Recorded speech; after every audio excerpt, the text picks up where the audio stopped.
उसे उपाय बताया गया। बोले एक यही मात्र उपाय है, अगर गंगा आए तो तुम्हारे पूर्वजों का उद्धार हो।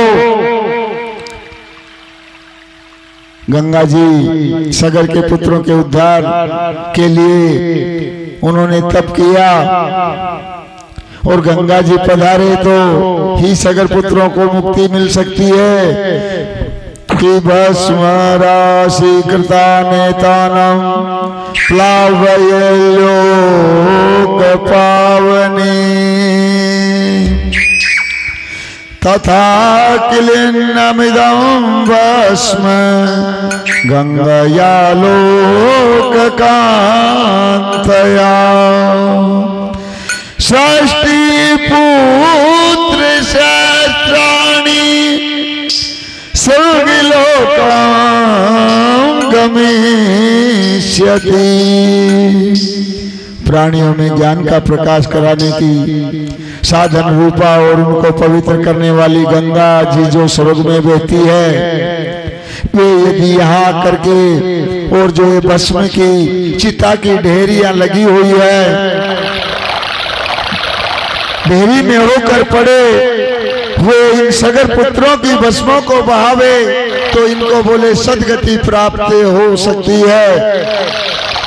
अंशुमान जी ने गंगा को स्वर्ग से उतार कर लाने के लिए बड़ी उग्र तपस्या की, अनंत वर्षों तपस्या के लिए, परंतु फिर भी उनको गंगा मां का दर्शन प्राप्त नहीं हुआ। उनके मृत्यु के पश्चात उनके पुत्र दिलीप महाराज ने इसके लिए तपस्या की, उनको भी गंगा मां के दर्शन की प्राप्ति नहीं हो सकी। क्योंकि मैंने अभी आपको बताया था कि कुल के जो पुत्र भूत योनि कहलाती है, उनके उद्धार के लिए गंगा मां के सिवा और कोई उपाय नहीं है। तो दिलीप महाराज को भी गंगा मां के दर्शन की प्राप्ति नहीं हुई। उसके पश्चात दिलीप महाराज के पुत्र हुए भागीरथ महाराज। भागीरथ महाराज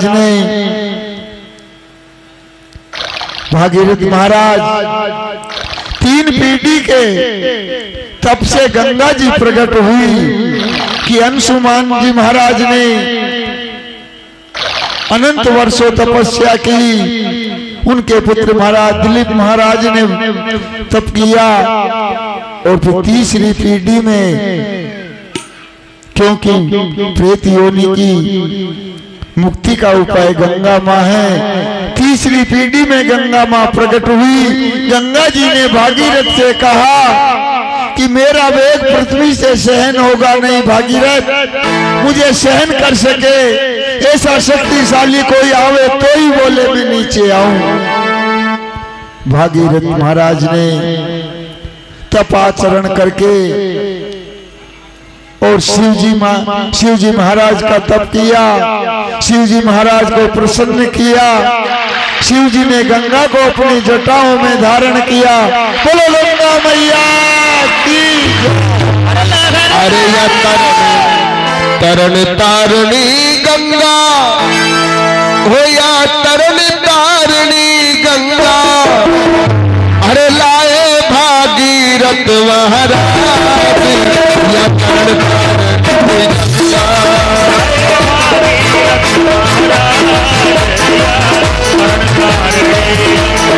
अरे लाए भागीरथ महाराज या तरन गंगा।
या कोई गाँव से आई, कोई गाँव को जाती, या कोई गाँव से आई, या कोई लोग को जाती,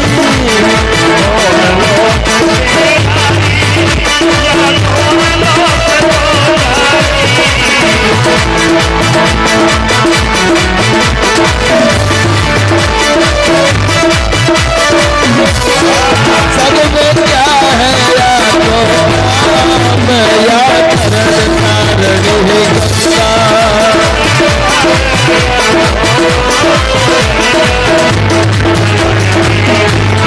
अरे लाए भागीरथ महाराज, या करण तारणी गंगा,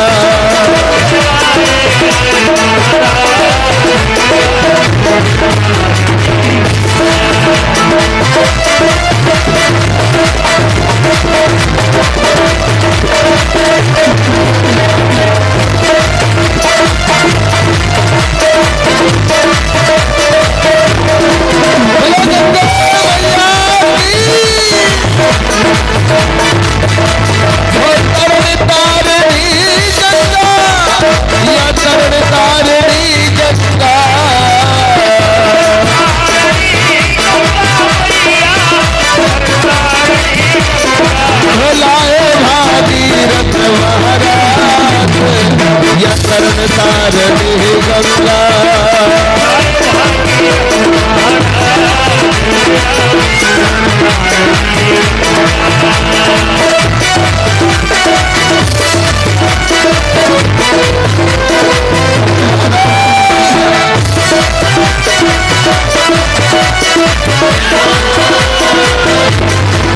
अरे या देवलोक से आई, चतुर्लोक में जाई, या देवलोक से आई,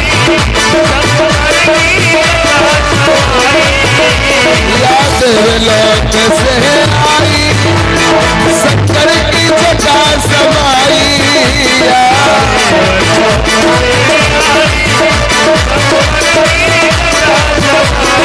अरे करती भक्तों का उद्धार, या करण तारणी गंगा,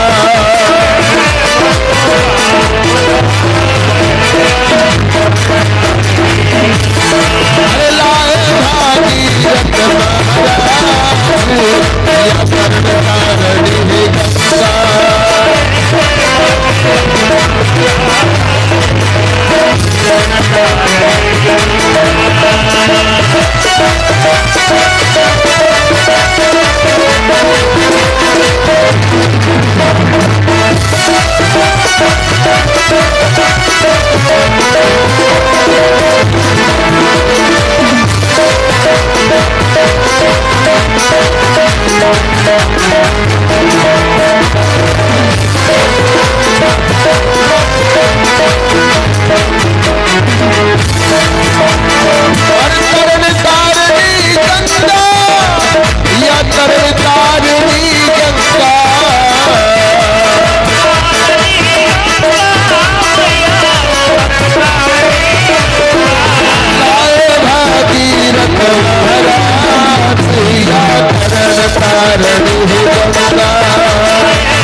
गंगा जी प्रभावित होती हुई पाताल में पहुंची।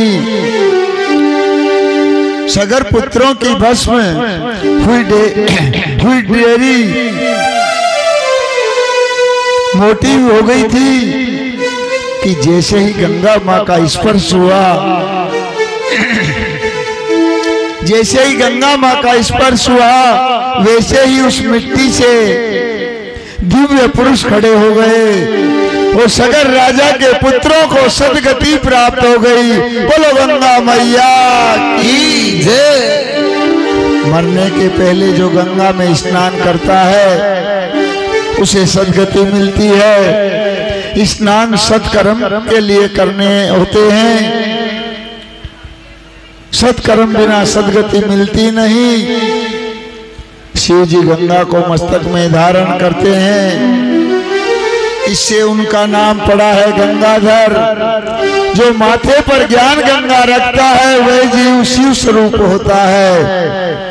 शिव जी शमशान में विराजते हैं। मेरा शमशान वासी बड़ा ही दयालु है, हर जीव पर थोड़ी सी तपस्या करने पर ही राजी हो जाता है। ऐसा शमशान वासी मेरा भोलानाथ है। शमशान में भूत प्रेत आते हैं, कहते हैं कि शमशान में भूत प्रेत रहते हैं, फिर भी शिव जी की शांति भंग होती नहीं। वे आनंद स्वरूप हैं,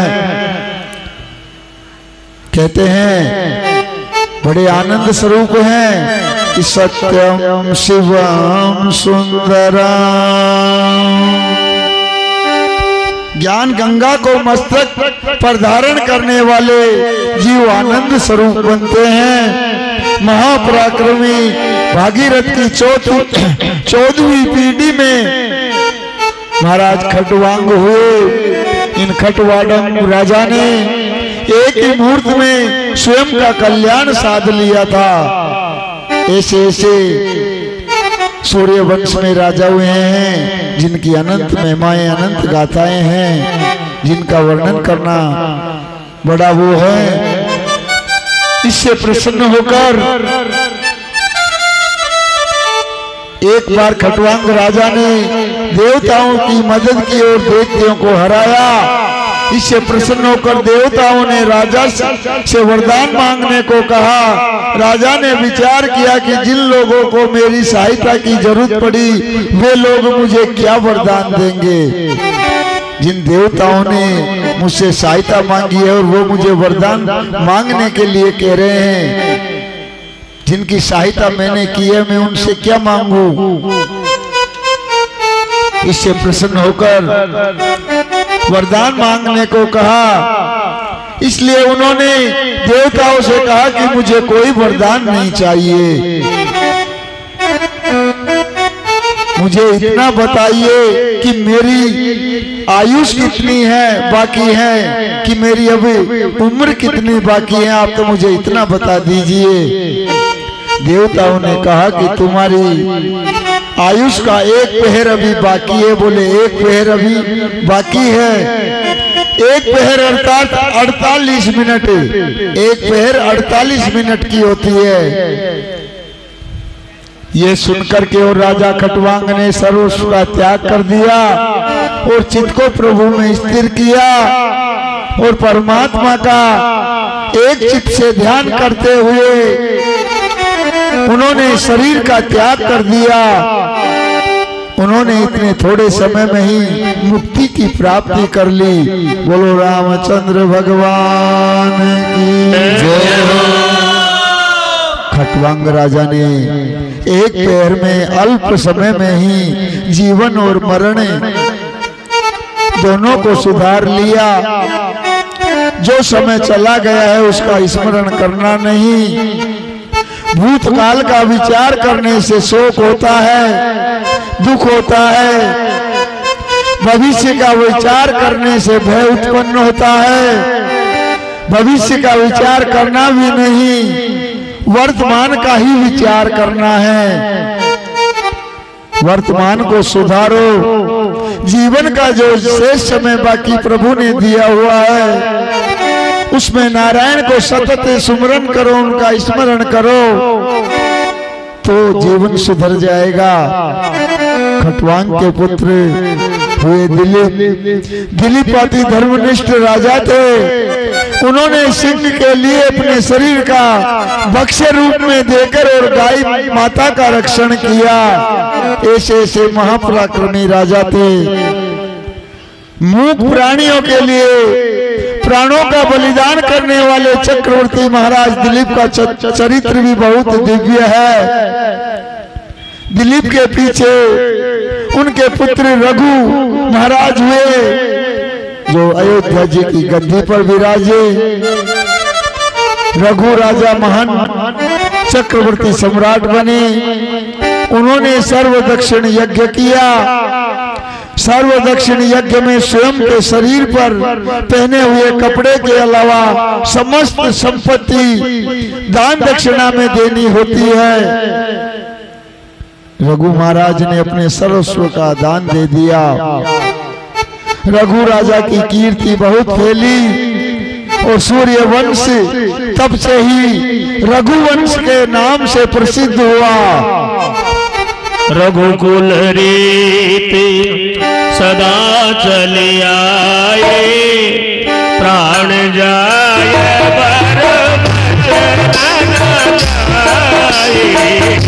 रघुकुल रीति सदा चले आई, प्राण जाए पर वचन न जाई।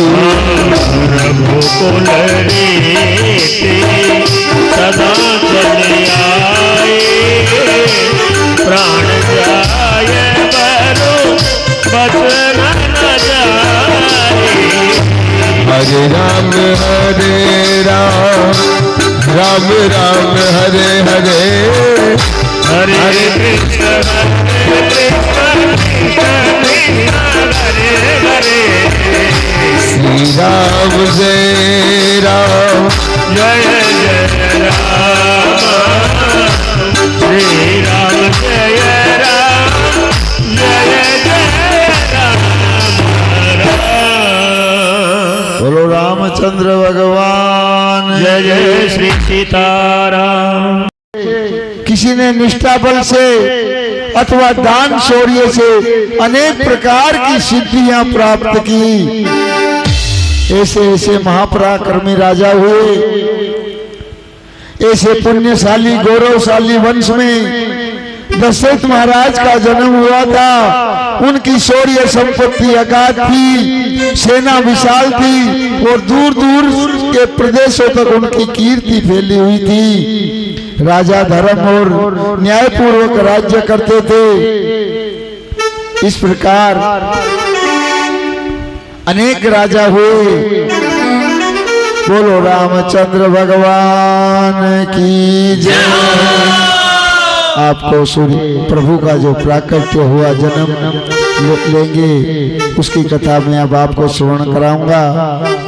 उससे पहले मैं आप सभी से कहूंगा कि दोनों हाथ की ताली बजाने से कल भी आपको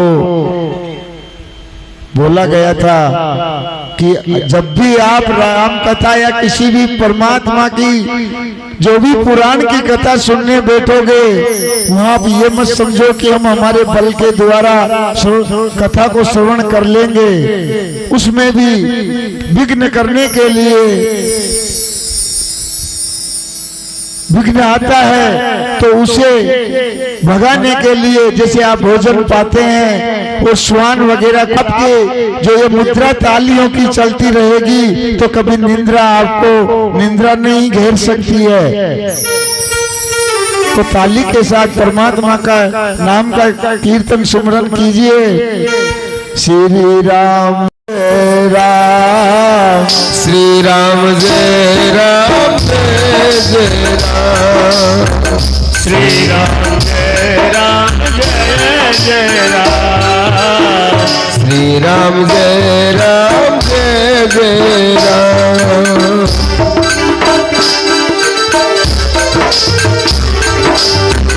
श्री राम जय राम जय जय राम, श्री राम जय राम जय जय राम, श्री राम जय राम जय जय राम, श्री राम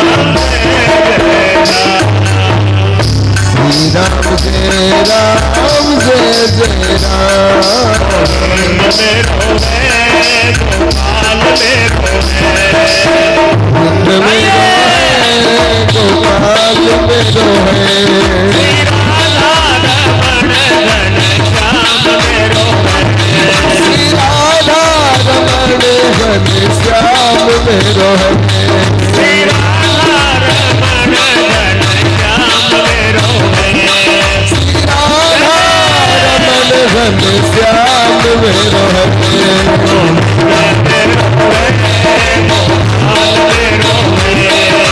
गोविंद में रोवे, गोपाल में रोवे, अरे मुरली गजैया नंदलाल में रोवे, मुरली गजैया नंदलाल में रोवे, मुरली गजैया नंदलाल में रोवे, हो तेरे धेनु को चरैया नंदलाल में रोवे, अरे गिरिवर ओ भैया घनश्याम में रोवे, अरे गिरिवर ओ भैया घनश्याम में रोवे, गोविंद में रोवे, गोपाल में रोवे, गोविंद में रोवे, गोपाल में रोवे, आपा के बिहारी नंदलाल में रोवे, शिवा के बिहारी नंदलाल में रोवे, हीरे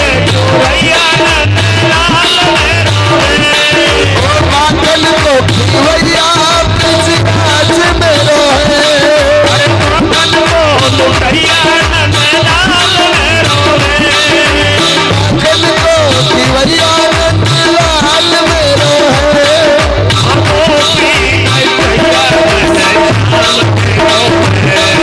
गोपी गैया नंदलाल में रोवे, गिरधर उठैया नंदलाल में रोवे,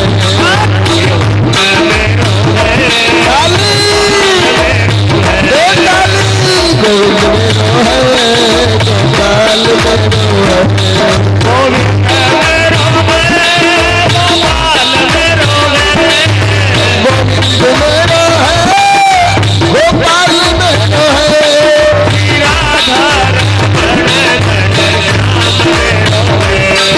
श्री राधा रमण घन श्याम में रोवे, श्री राधा रमण घन श्याम में रोवे, राधा रमण घन श्याम में रोवे, श्री राधा रमण घन श्याम में रोवे, बोले रामचंद्र सरकार की,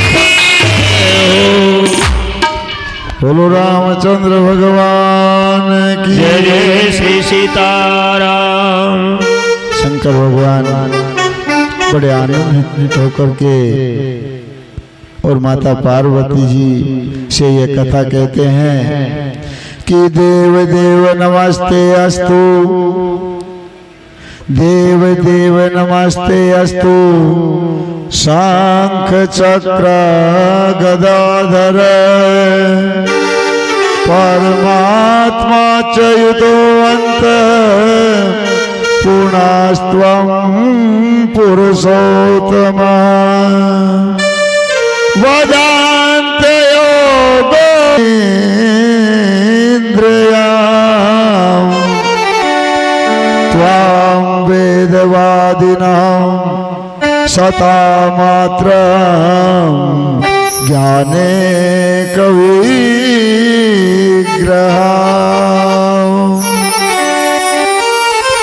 त्वमेव मायया विश्वं सृजस्य वशी हसी च सत्त्वादिगुणसयुक्तौर्यम् एवामलः सदा करोषि वनकर्ता त्वं गच्छसि वन गच्छसि शृणोषि न शृणोषि व पश्यसि व न पश्यसि। जय हो।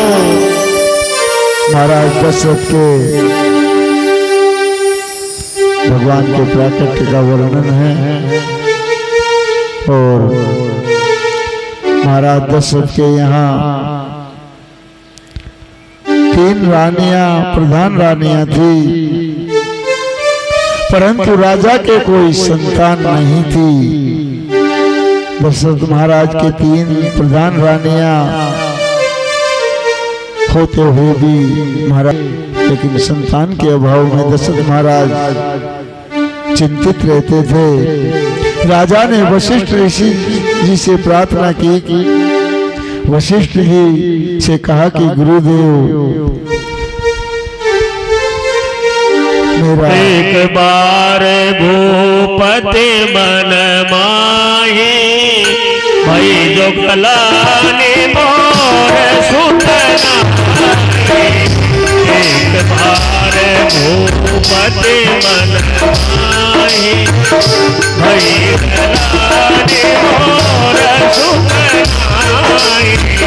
एक बार राम राम हरे हरे, हरे कृष्ण कृष्ण कृष्ण हरे।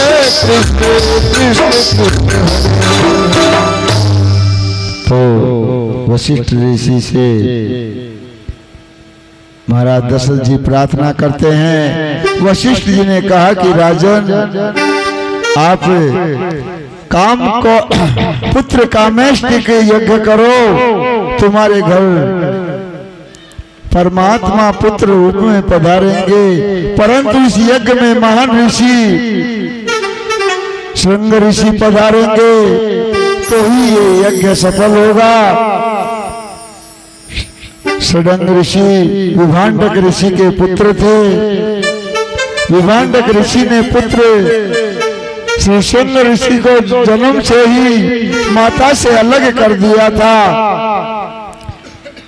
ऐसी रीति से रखा था कि उनको किसी स्त्री का दर्शन न हो सके। स्पर्श की तो बात ही कहाँ थी, किसी भी स्त्री का दर्शन तक उनको नहीं हुआ। उनको यह भी नहीं पता था कि जगत में स्त्री भी होती है। श्रृंग ऋषि जितेंद्रिय थे, महान तपस्वी थे, उनकी तपश्चर्या खूब बड़ी थी। उसी समय अंग देश में राजा सोमपाद राज्य करता था। अंग देश में भयंकर अकाल पड़ा। अनावृष्टि के कारण वहां पर प्रजा बहुत दुखी हुई।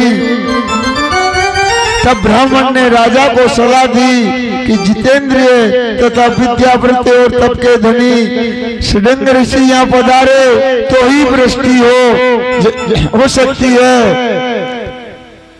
तो महाराज ने ऋषि को बुलाने के लिए राजा ने मंत्री को और पुरोहित को आज्ञा दी, परंतु सभी को विभांडक मुनि के शाप का भय था, से रहने लगे। वशिष्ठ जी ने दशरथ राजा से कहा, वे निर्विकार ऋषि यदि आवे तो ही बोले यज्ञ सफल होगा। श्रृंग ऋषि को अयोध्या जी में महाराज दशरथ जी बुलाते हैं, अयोध्या जी में ले आते हैं। ऋषि के द्वारा वशिष्ठ जी राजा दशरथ के लिए पुत्र कामेष्ट की यज्ञ करते हैं।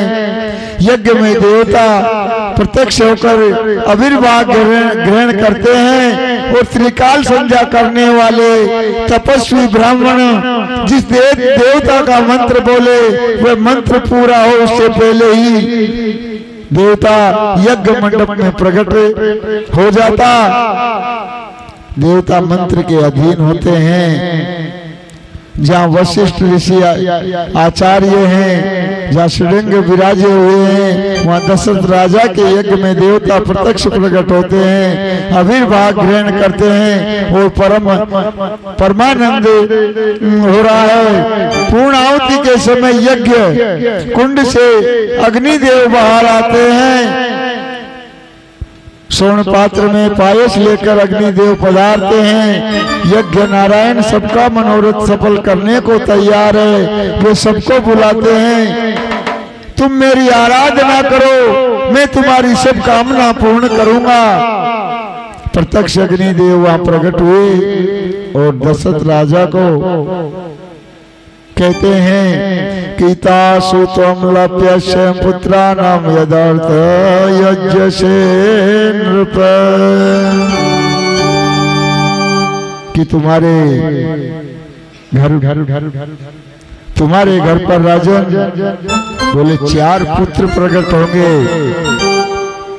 और कहते हुए राजा को प्रसाद देते हैं। बोलो सियावर रामचंद्र भगवान जय हो जय हो। एक भजन में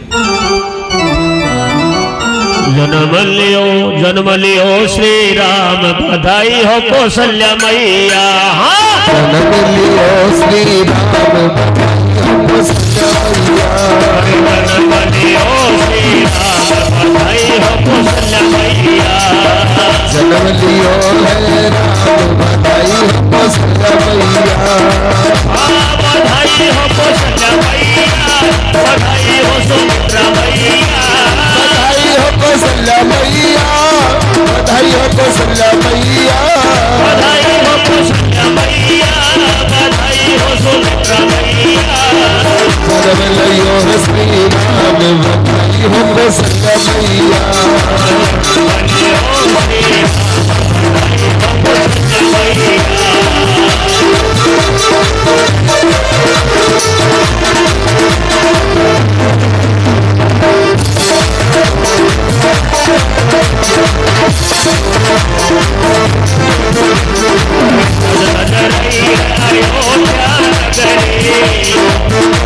अयोध्या नगरी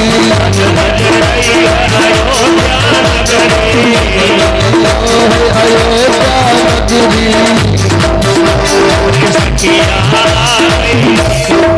सखियां झूम झूम नाच लगी सारी। सखिया झूम झूम नाच लगी सारी। हो रही जय जय हो रही जय जयकार बधाई हो कौशल्या मैया। बधाई हो कौशल्या मैया।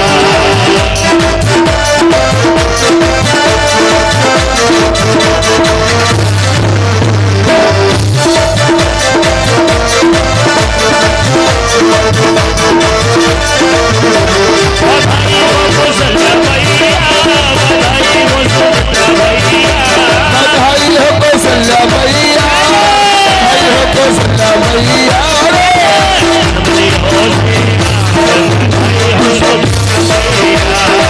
जन्म लियो श्री राम बधाई हो कौशल्या मैया।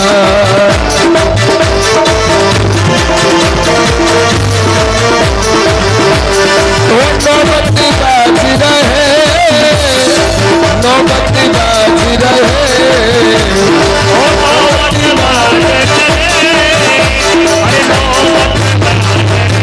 राजा अवधपति के द्वार नौबत्ती बाजी रहे।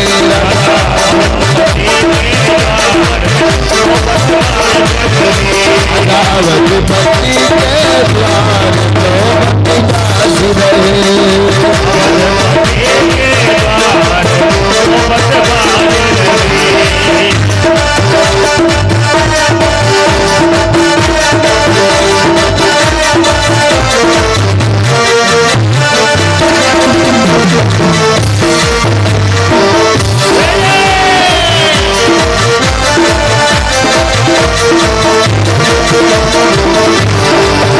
और समाचार सुन सखिया आई। समाचार सुन सखिया आई। माता कौशल्या के द्वार नौबत्ती बाजी रहे रे माता।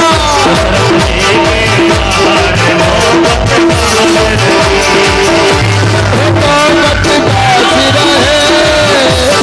नौबत्ती बाजी रहे।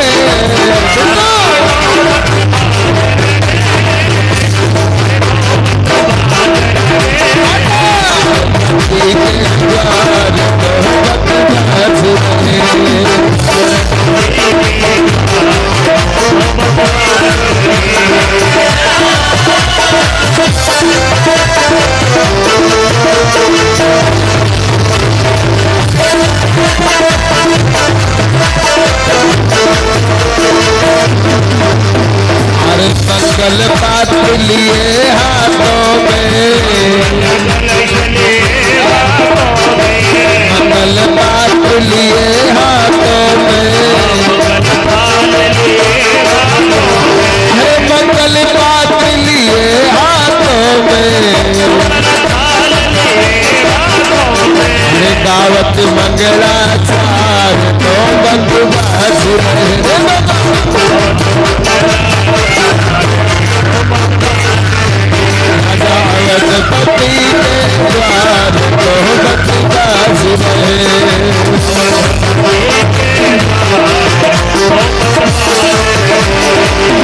पुण्य कर्म कर आई कौशल्या, अरे पुण्य कर्म कर आई कौशल्या, पुण्य कर्म कर आई कौशल्या, अरे आकी गोद भरी कर तार नौबत बासुर रे, आकी गोद भरी कर तार नौबत बासुर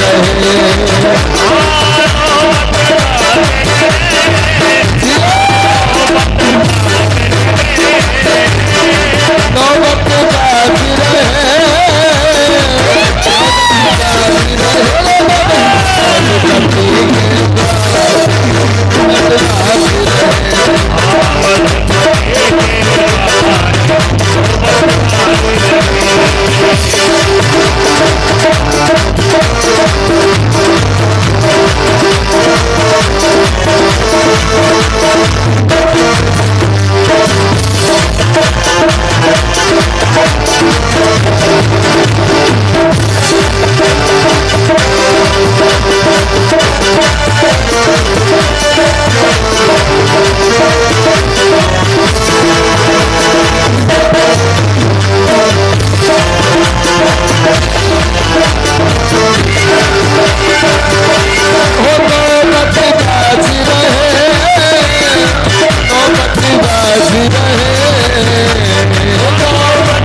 पुत्राणां यदर्थ यज्ञसेन्द्र पर।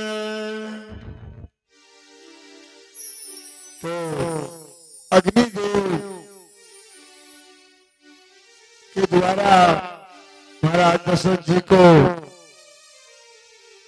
प्रसाद दिया जाता है और अग्निदेव कहते हैं कि दशरथ जी आपके यहाँ 4 बालक प्रकट होंगे, वे तुम्हारी कीर्ति का विस्तार करेंगे और तुमको अतिशय सुखी करेंगे, आनंदित करेंगे।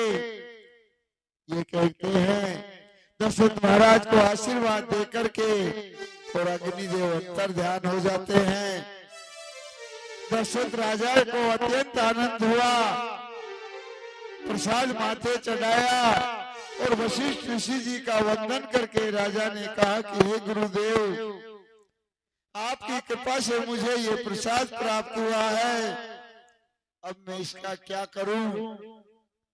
वशिष्ठ ऋषि महान ज्ञानी थे, उन्होंने विचार करके राजा से कहा कि राजन, कौशल्या जी आपकी धर्म पत्नी है, यज्ञ में जो प्रसाद मिला है उसका अधिकार धर्म पत्नी का होता है।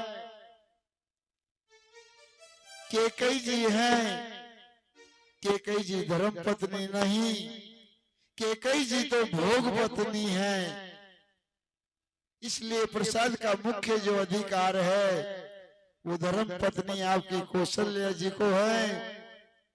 गुरुदेव ने आदेश किया तो उसका आधा प्रसाद पहले कौशल्या जी को दे दिया, बाकी जो आधा बचा था उसके 2 भाग किए, एक भाग कैकेयी को दिया और एक भाग सुमित्रा जी को दिया गया। कितनी ही रामायण जी में ऐसा वर्णन आता है कि कैकेयी माता को सौंदर्य का बहुत अभिमान था कि मेरे समान कोई सुंदर नहीं है। उन्होंने ऐसा लगता था कि मैं बहुत सुंदर हूँ, इसलिए राजा मेरे अधीन में है। कौशल्या जी को प्रसाद पहले मिला और कैकेयी जी को पीछे मिला। इससे कैकेयी को रोष हुआ, उनको बहुत बुरा लगा कि हाथ में प्रसाद लेकर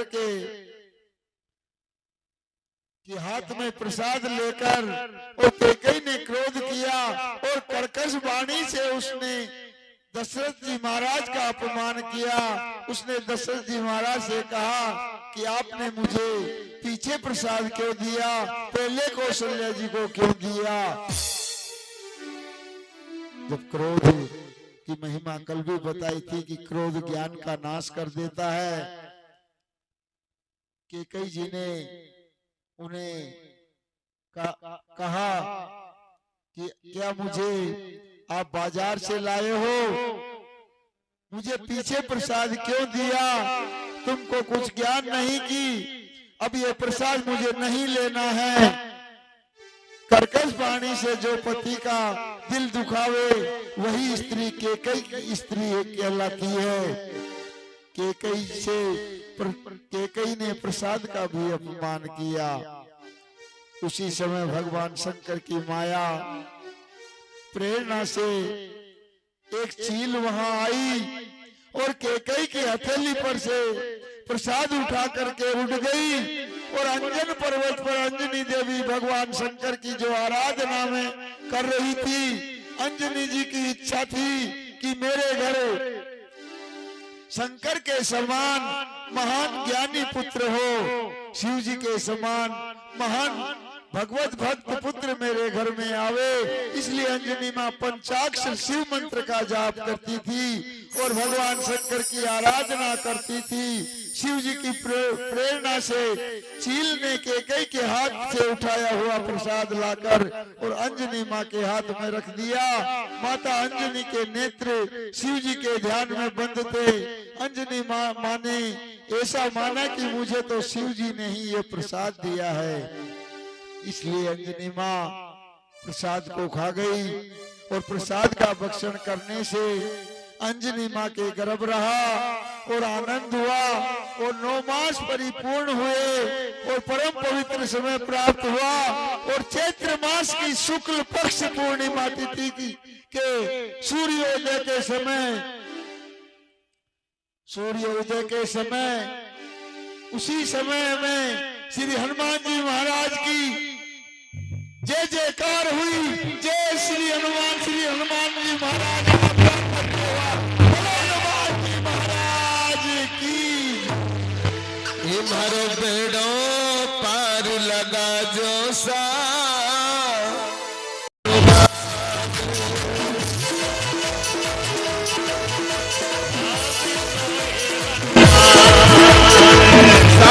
सर हनुमान हरा मेहंदीपुर हनुमान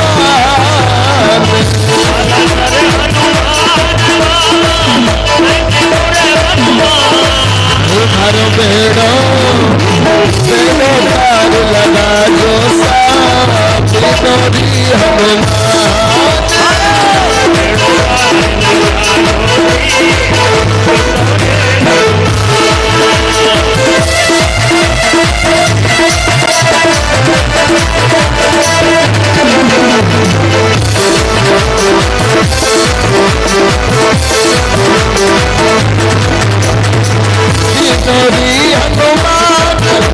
हरा साला सर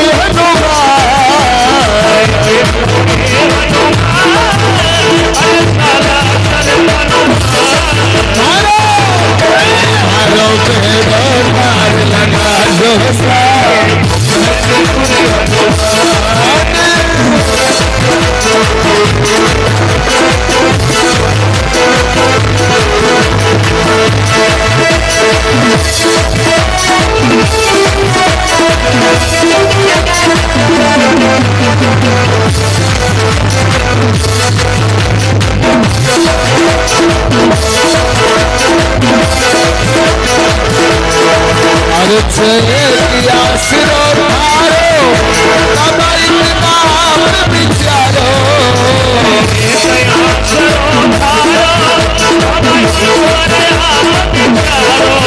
आसरो थारो इतना अमृत प्यारो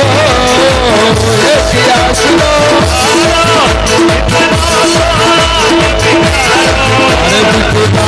विपदा में ऐसे नहीं, दोनों सीधे सीधे हाथ खोलकर बोले हनुमान जी महाराज की, और मीठी मीठी तालियों के साथ में अरे विपदा में साथ निभाजो साला सब हनुमान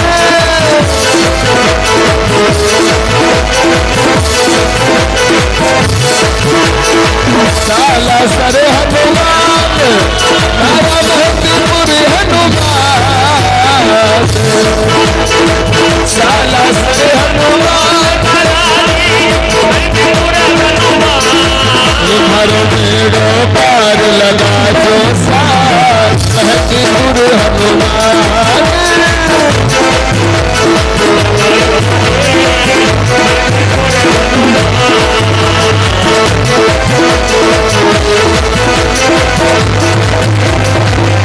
हमारी नाव भंवर में अटकी बाबा पार लगा दे अटकी हमारी नाव भंवर में अटकी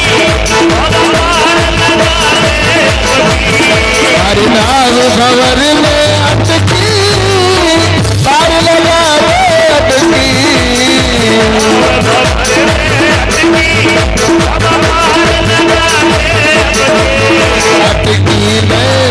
अटकी में पार लगा जो साला सब हनुमान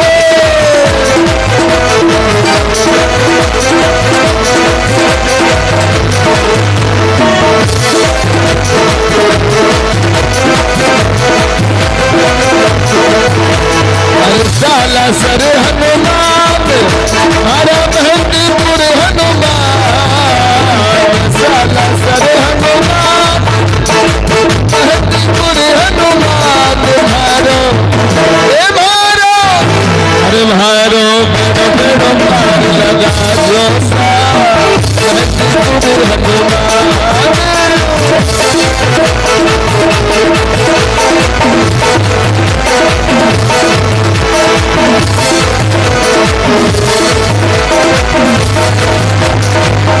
अरे बजरंग बाला जपू तेरी बाला राम दूत हनुमान आसरो थारो है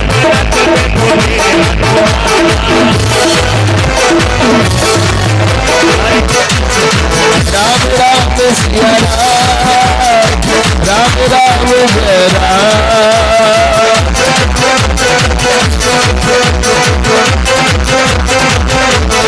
कहते हैं लोग इसे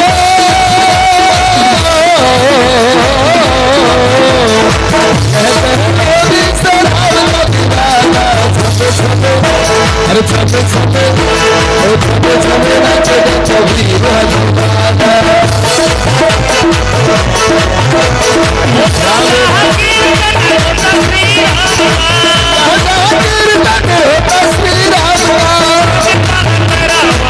अरे लगता है मेरा महावीर हनुमान का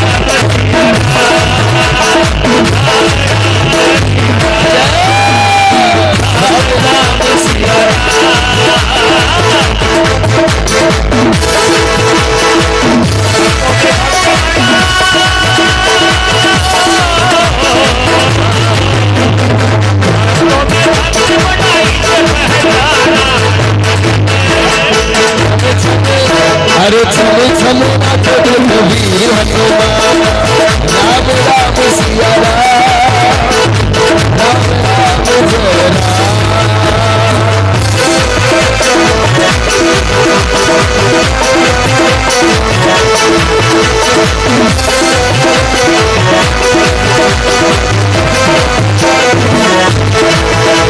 अरे नाच नाच सिया राम कर जाए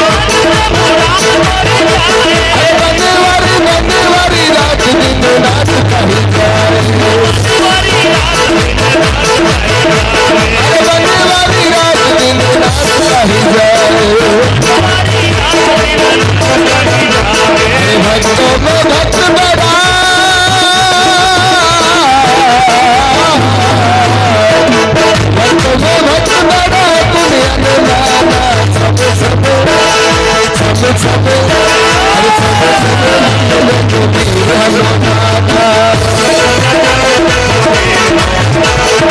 राम राम सिया राम, राम राम जय राम, राम राम सिया राम, हरे राम राम जय राम, राम राम सिया राम, राम राम सिया राम, राम राम सिया राम, राम राम सिया राम,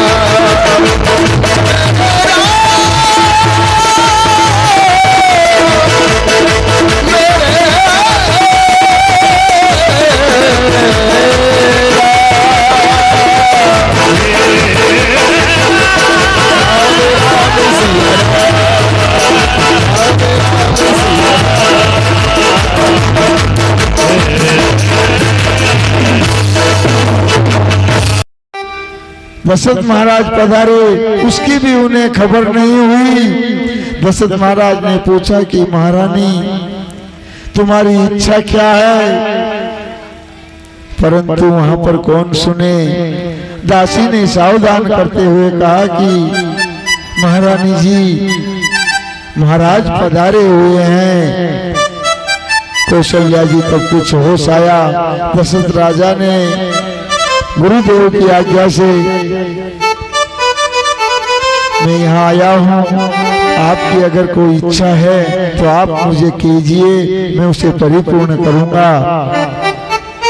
कौशल्या जी ने कहा कि इस समय मेरी कोई इच्छा नहीं है। सुख भोगने की इच्छा, सुख भोगने की इच्छा ही महादुख है। इस जीव को जब तक शरीर का, इंद्रियों का कोई भी सुख भोगने की इच्छा है, तब तक दुखों का अंत होता नहीं। सुख मिले तो उसे विवेक से भोगना। वासना के अधीन होकर सुख भोगोगे तो मन बिगड़ेगा ही बिगड़ेगा। मन में वासना जागे और मनुष्य सुख भोगे तो उसका पतन हो जाता है। भगवान तुमको सुख दे तो उस सुख को प्रभु का प्रसाद मानकर और परमात्मा के साथ रखकर प्रभु का स्मरण करते हुए विवेक से भोगोगे तो बाधा नहीं। परंतु अमुक सुख मुझे भोगना है, अगर मन के हिसाब से आप सुख भोगोगे, ऐसा संकल्प कभी करना नहीं। सुख भोगने का संकल्प करने से शक्ति का नाश होता है और साथ में बुद्धि का भी नाश होता है। सुख भोगने का संकल्प करने से मन बिगड़ता है। ज्ञानी महापुरुष कहते हैं कि संकल्प से ही ये संसार खड़ा है और संकल्प से ही मनुष्य भवबंधन में आता है। संकल्प वास जाना जाले स्वेरे वायाति बंधनम मनो लीलामय निबंधे कोशकार क्रमे यथा। कि रेशम का कीड़ा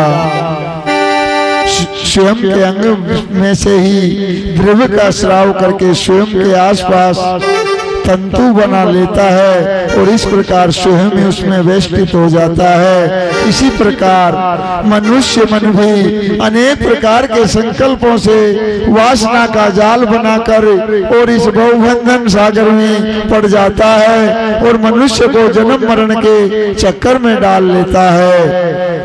इसलिए वेदांत कहता है कि मन को संकल्प रहित बनाओगे तो शांति मिलेगी, परंतु मन को संकल्प रहित करना बहुत कठिन है, बहुत दुर्लभ है। मन संकल्प बिना रह सकता नहीं। इसलिए वैष्णव आचार्य कहते हैं कि संकल्प करना हो तो भगवत संकल्प करो, ऐसा करने से मन सुधरता है। शुभ संकल्प भगवान पूर्ण करते हैं, लौकिक संकल्प से मन बिगड़ता है। कोई सुख भोगने का संकल्प करना नहीं। सुख भोगने की इच्छा वासनाओं का कारण बनती है। वासना पूर्व जन्म का कारण बन जाती है। इच्छा भक्ति में विघ्न करती है। मन के साथ ये निश्चय करो कि मुझे कोई सुख भोगना नहीं है। आनंद स्वरूप श्री राम तो मेरे हृदय में है, इनसे बड़ा और क्या सुख चाहिए। मुझे आनंद मिल चुका है, संसार का कोई सुख मुझे दिखता नहीं। मैं चारों ओर श्री राम ही राम को देखता हूँ, श्री राम को भजता हूँ, श्री राम का सुमरन करता हूँ। बोलो सियावर रामचंद्र भगवान की जय हो। कौशल्या जी घर में हमेशा श्री राम में रमते हैं। कौशल्या जी विश्व में स्वतंत्र श्री राम का दर्शन करती है। सब में श्री राम के दर्शन करते करते अतिशय तन्मयता के कौशल्या जी स्वयं के अंदर श्री राम दिखते हैं। कौशल्या जी ने दशरथ महाराज से कहा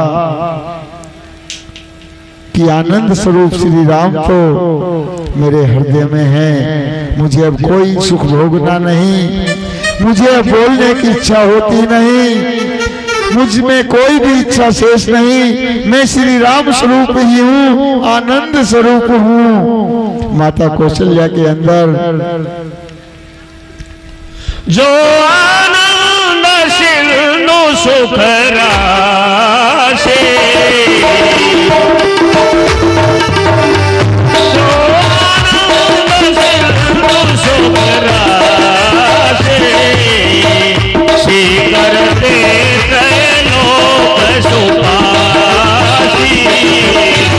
हरे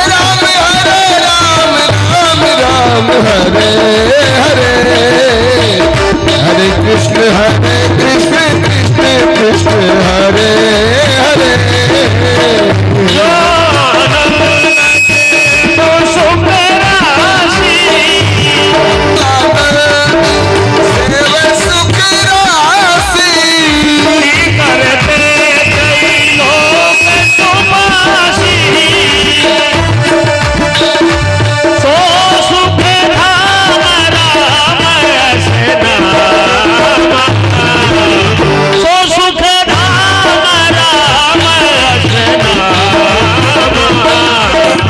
अखिल जो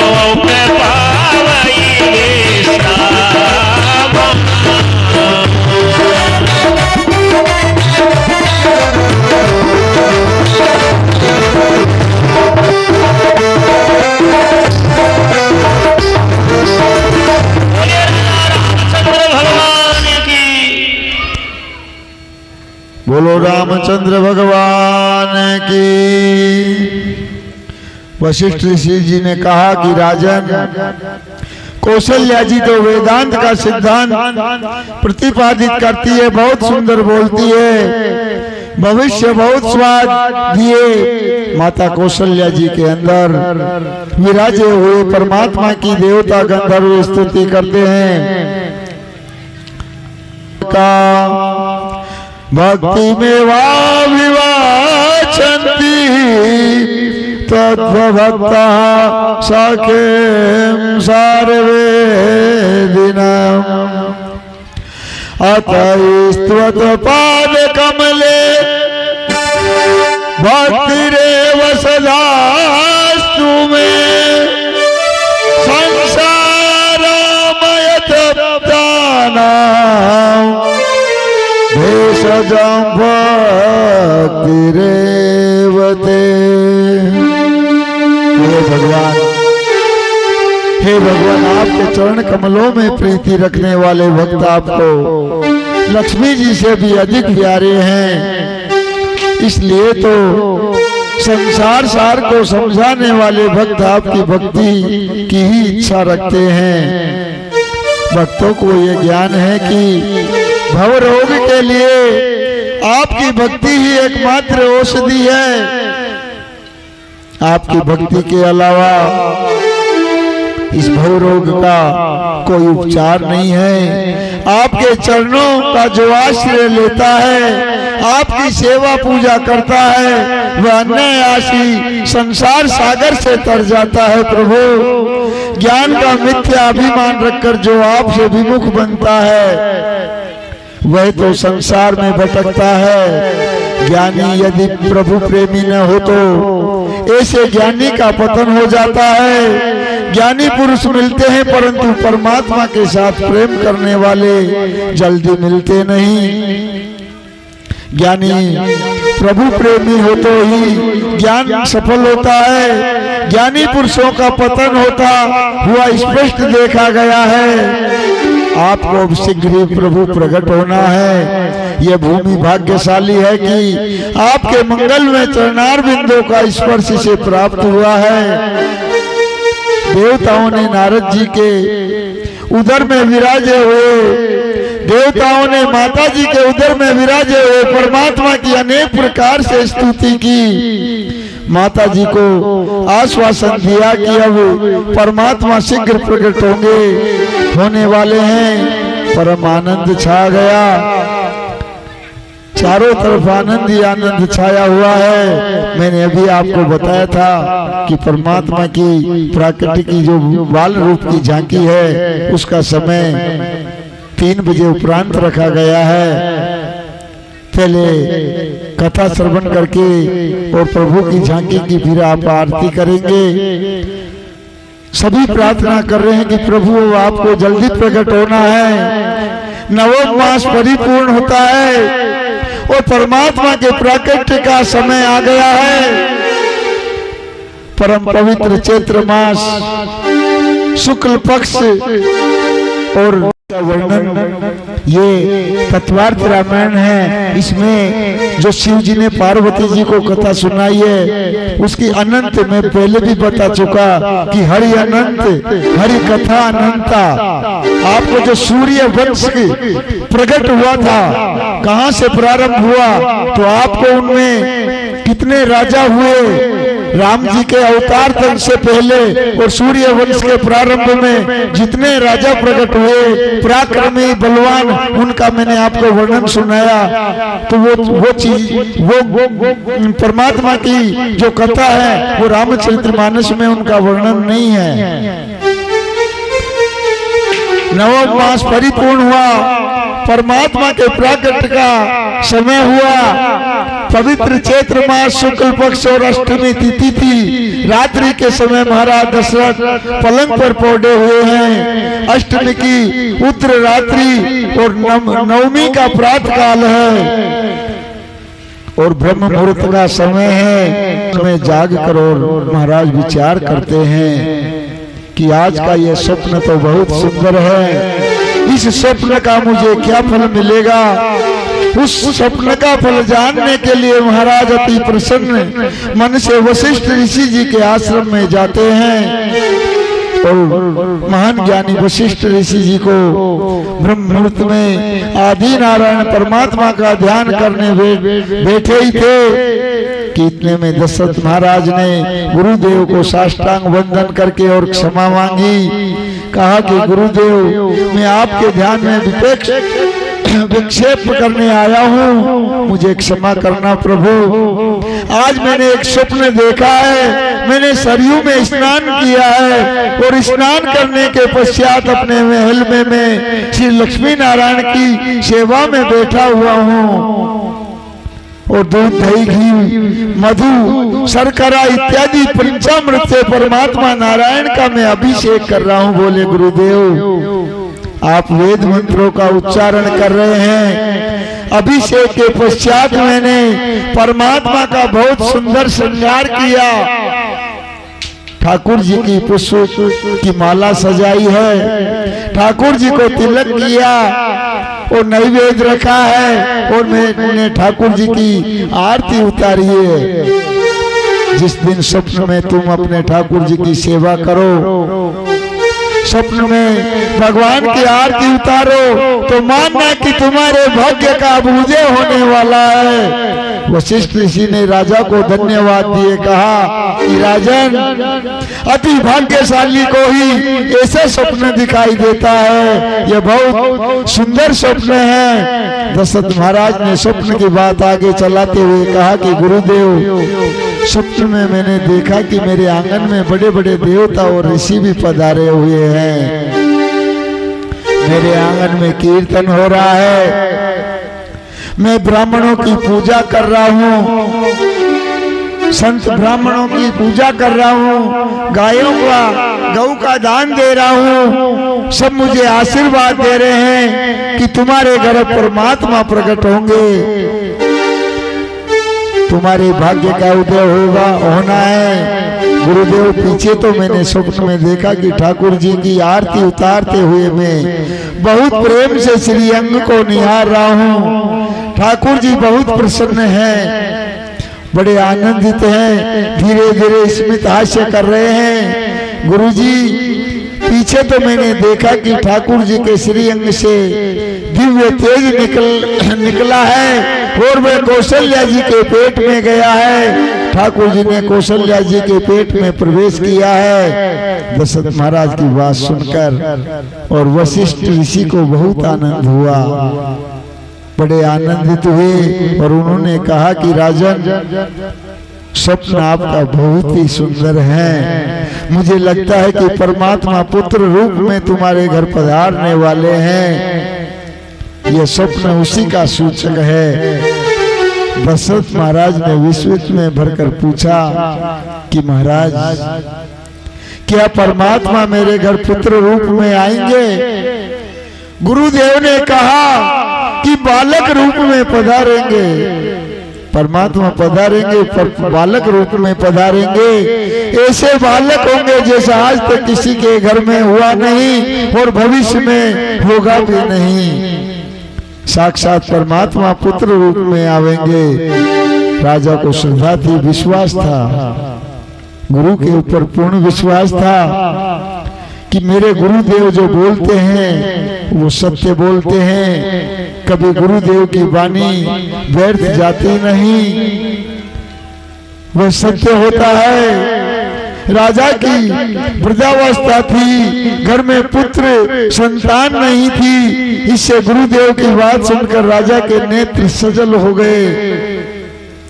उनको विश्वास हो गया कि मेरे घर परमात्मा ही पधारेंगे, क्योंकि गुरु के वचन सत्य होते हैं। वचनों को सत्य जानने के लिए गुरु के प्रति दृढ़ता का भाव होना चाहिए। राजा ने दोनों हाथ जोड़कर वशिष्ठ जी से पूछा कि महाराज, परमात्मा कब पधारेंगे? वशिष्ठ जी ने कहा कि राजन, यह जगत काल के अधीन है और काल राम जी के अधीन है। राम जी का सेवक है। श्री राम काल के भी काल हैं। श्री राम जी कब पधारेंगे ये मैं क्या जानूं, मैं तुमसे कैसे कहूं? उनकी इच्छा होगी तभी पधारेंगे, कब आएंगे ये कोई कह सकता नहीं, परंतु ब्रह्म मुहूर्त का स्वप्न है। इससे मन को लगता है कि 24 घंटे के अंदर अवश्य कृपा करके पधारेंगे। परमात्मा पधारने वाले हैं। ये स्वप्न तुमने मुझसे जो कहा है ये ठीक है। बोले परंतु अभी इस स्वप्न की बात किसी से कहना नहीं।